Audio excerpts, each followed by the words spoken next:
Salut tout le monde, c'est Etro, j'espère que vous allez bien. La toute première bande-annonce pour Spider-Man Bread New Day vient tout juste de sortir et je vais y réagir. Donc comme d'habitude, il y aura une première partie où je vais juste réagir à la bande-annonce sans coupure et une deuxième où je vais analyser le trailer. Installez-vous confortablement, n'hésitez pas à liker la vidéo et à la partager, ça m'aiderait énormément. Nous, on est parti. Alors il faut savoir que je suis vraiment très hype. 5 ans après Spider-Man No Way Home, j'ai hâte de voir ce que ça va donner. En espérant bien évidemment un Spider-Man de Tom Holland enfin sérieux et pas avec que des blagues. Alors c'est parti dans 3, 2, 1, c'est parti. J'y crois pas, notre premier jour à la fac. MJ, abuse pas, essaie de nous faire croire que c'est pas le plus beau jour de ta vie. Je peux pas. Ah, j'en étais sûr.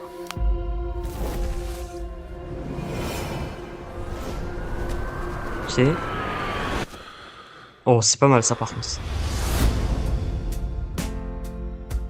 Salut, je m'appelle Peter Parker. Vous vous souvenez pas de moi, mais on se connaissait. Une catastrophe allait se produire. Ok, et un le seul Spider-Man, moyen d'éviter, c'était que tout le monde oublie mon existence. Solo.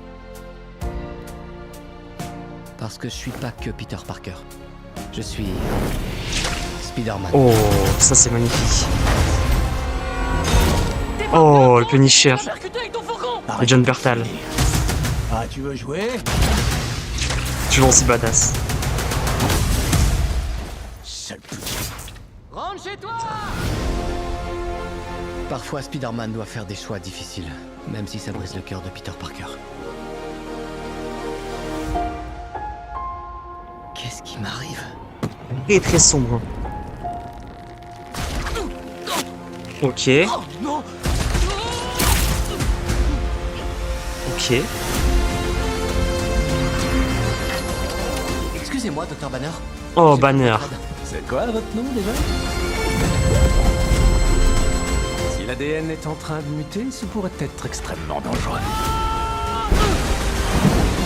Les araignées ont 3 stades dans leur vie. Quand l'araignée est entre 2 stades, elle peut se retrouver momentanément vulnérable. On est face à un danger qu'on ne peut pas maîtriser. Qu'on ne peut même pas voir. Te mets pas Oh. au travers de ma Oh, Scorpion. Ok. Le retour de Scorpion. Ça a l'air chaos, Très beau. mon gars. Mais pour les araignées qui réussissent cette transition, ça s'apparente alors Oh. Avec les yeux noirs. à une renaissance. Waouh. Jolie fleur. Oh, c'est juste un cadeau de bienvenue. Moi, c'est MJ. Et moi, je suis qu'un voisin du bout du couloir. Le voisin sympa du palier. Ok, du coup, le 29 juillet au cinéma. On se retrouve dans la deuxième partie parce qu'il y a beaucoup de choses à dire. Donc ok, on se retrouve pour la deuxième partie, ça va être l'analyse, je vais faire plusieurs pauses avant l'annonce. Déjà, ce que je peux remarquer, c'est le plus gros point positif, c'est qu'enfin, mon Dieu, enfin, on a un Spider-Man de Tom Holland, on a un Spider-Man du MCU très sérieux et très sombre. Enfin, j'en avais marre de voir que ce soit dans Spider-Man No Way Home, Homecoming ou Far From Home, trop de blagues, trop d'humour, là on est vraiment dans du sérieux. 99% de la bande-annonce, c'est que du sérieux. On a juste à la fin une petite blague, mais c'est tout. Ça fait très plaisir. On ressent quand même que John White n'est plus là. Et honnêtement, ça fait plaisir qu'il ait été viré parce que c'est beaucoup plus beau. La différence est vraiment exceptionnelle. Euh, est vraiment exceptionnelle. Donc on va faire plusieurs pauses. Mais ça fait vraiment plaisir le retour d'un film Spider-Man. J'avais très hâte de voir ce que ça allait donner.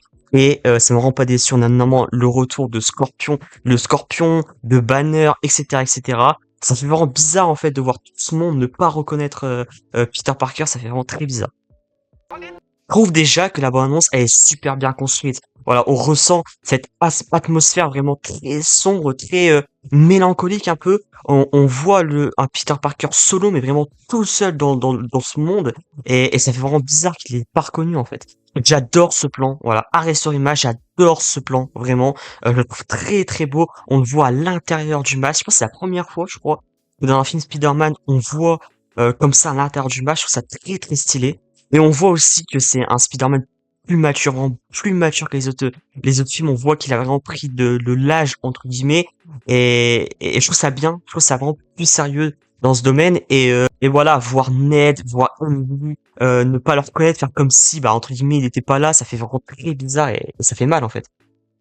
Encore une fois, je me répète, hein, mais voir un Spider-Man comme ça, solo, mélancolique, etc., c'est triste, mais en même temps, c'est bien, en fait, enfin.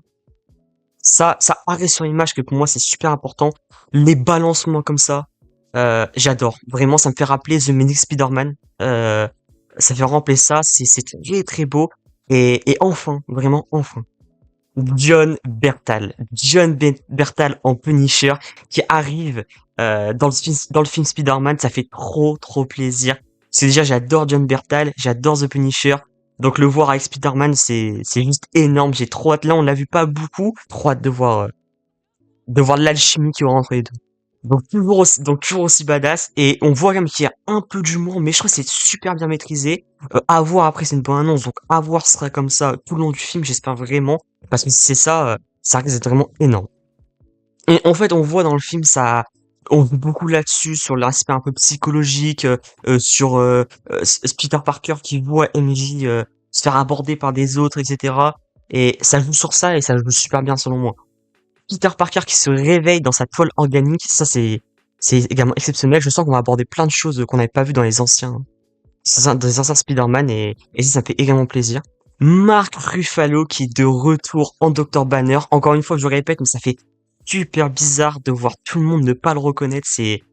Waouh, en fait, c'est bizarre, c'est assez frustrant, en fait. C'est vraiment frustrant de voir que tout le monde fait comme si, voilà, il n'existait pas, et c'est très bizarre, mais en tout cas, vraiment, c'est énorme de revoir Dr. Banner, Mark Ruffalo.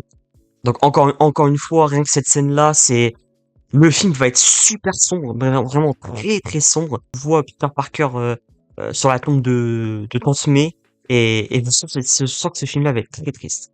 Alors ça, je me demande si c'est pas Sadie. C'est pas Sadie Sink. Je me demande, parce qu'elle est au casting, et j'ai l'impression que c'est elle. Alors peut-être je me trompe, mais je pense que ce sera elle. Scorpion, le retour de Scorpion. Ça aussi, ça fait très plaisir. On a plein de retours. Ça va, c'est pas comme No Way Home, on n'a pas non plus la ça joue pas non plus sur le fan service, mais en tout cas, on a le retour de Scorpion, et ça, je l'attendais depuis très longtemps, donc ça fait plaisir de le revoir. Donc c'est aussi idem, hein. Ça, je remets la scène, mais cette scène-là, pour moi, en fait, on ressent que Watts n'est plus là. On le ressent, et c'est bien plus beau, je trouve, que No Way Home. Il est bien plus beau. Non, vraiment, et on voit quand même que c'est vraiment magnifique. Rien que cette scène-là, déjà, cette scène-là, alors là, elle est magnifique. Donc on voit niveau image, niveau beauté, etc., c'est vraiment énorme. Et c'est très important comme image, peut-être la plus importante de la bande-annonce, Peter Parker, Spider-Man avec les yeux noirs. Alors au début, je pensais que ça allait être Venom, mais c'est impossible. Donc qu'est-ce que ça va être? Est-ce qu'il va muter? Je ne sais pas, mais en tout cas, j'ai hâte de voir ce que ça donnait, c'est très intéressant. Et là, on finit avec la petite touche d'humour qui est vraiment très sympa. Donc voilà, j'ai fini d'analyser, maintenant on va passer à la conclusion. Spider-Man Brand New Day nous promet d'être vraiment super intéressant. On ressent vraiment ce côté super sombre et qui fait très plaisir. On attendait d'enfin avoir un Peter Parker plus mature, c'est ce qu'on a dans cette bande-annonce-là. Moi, cette bande-annonce, vraiment, elle est quasi parfaite. Malgré qu'elle dure 2 minutes 30, elle ne montre pas énormément de choses, elle nous montre ce qui est suffisant selon moi. On revoit Scorpion, on revoit Bruce Banner, MJ, Ned, bref, ce qu'il faut, et surtout John Bertal en Punisher. Donc vraiment, de mon côté, la hype est énorme, ça faisait longtemps que j'étais pas aussi hype. Également, les scènes de balancement qui sont géniales, on ressent vraiment que John White n'est plus là, et ça fait plaisir. Bref, vraiment hâte de voir ce que ça a donné. Donc voilà, j'ai terminé pour cette nouvelle vidéo, j'espère qu'elle vous a plu. N'hésitez surtout pas à me dire dans les commentaires si vous êtes également hype pour ce film. Du coup, rendez-vous le 29 juillet au cinéma. N'hésitez pas à liker la vidéo, à la partager si ça vous a plu, et surtout à vous abonner et à activer la cloche de notification pour ne rien rater de prochaines vidéos. C'était Transciné, portez-vous bien, ciao. Ça s'apparente alors